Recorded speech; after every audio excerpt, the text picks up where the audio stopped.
আজ আপনাদের জন্য একটা মজাদার ভর্তা রেসিপি নিয়ে এসেছি। আসলে ভর্তা পছন্দ করে না এমন লোকের সংখ্যা কিন্তু খুবই কম।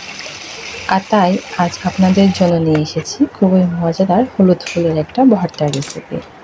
তার জন্য আমি প্রথমেই কিছু ছোট মাছ কিন্তু ফ্রাই করে নিচ্ছি। আসলে এই ভর্তাটা যদি আপনি ছোট মাছ দিয়ে করেন তাহলে খুব বেশি ভালো হয়। আর যদি আপনার কাছে ছোট মাছ না থাকে তাহলে সেক্ষেত্রে বড় মাছ দিয়েও এই ভর্তাটা করে নিতে পারেন, তবে ছোট মাছ হলে বেস্ট হয়। আমি এখন যে ফুলগুলো দিয়ে ভর্তা করবো সেগুলো ধুয়ে আমি পরিষ্কার করে নিয়েছি আর ছোট ছোট সাইজ করে আমি কেটে নেব।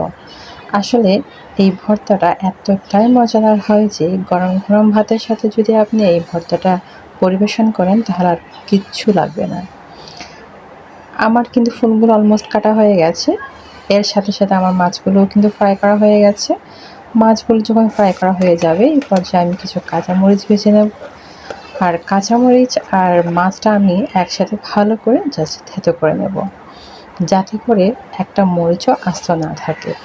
মরিচ যদি আস্ত থেকে যায় তাহলে সেক্ষেত্রে যে খাচ্ছে তার মুখে বা গালের নিচে যদি কাঁচামরিচ পড়ে যায় তাহলে ঝালটা একটু বেশি লাগবে, তাই আমি ভালো করে থেতো করে নিলাম। আর এখন ফুলগুলো দিয়ে আবার একটু ভালো করে থেতো করে নেব। এই পর্যায়ে আমি দুটো পেঁয়াজ নিয়েছি, পেঁয়াজগুলোকে আমি স্লাইস করে কেটে নেব। আর এই স্লাইস পেঁয়াজটা আমি কিন্তু ভর্তাতে দিয়ে দেবো। ভর্তাটা দিয়ে আমি আবারও ভালো করে থেতো করে নেব। আসলে এই ভর্তাটা যদি এভাবে করা হয় এটা খেতে কিন্তু জাস্ট অসাধারণ লাগে।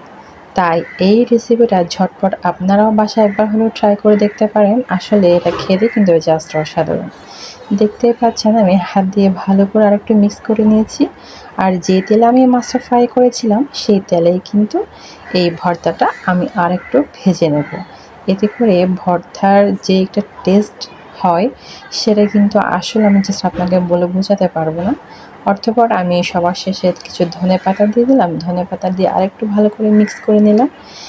আর আমার ঝটপট তৈরি হয়ে গেল মজাদার হলুদ ফুলের ভর্তা। আসলে এই ভর্তাটা গরম গরম ভাতের সাথে খেতে জাস্ট অসাধারণ লাগে।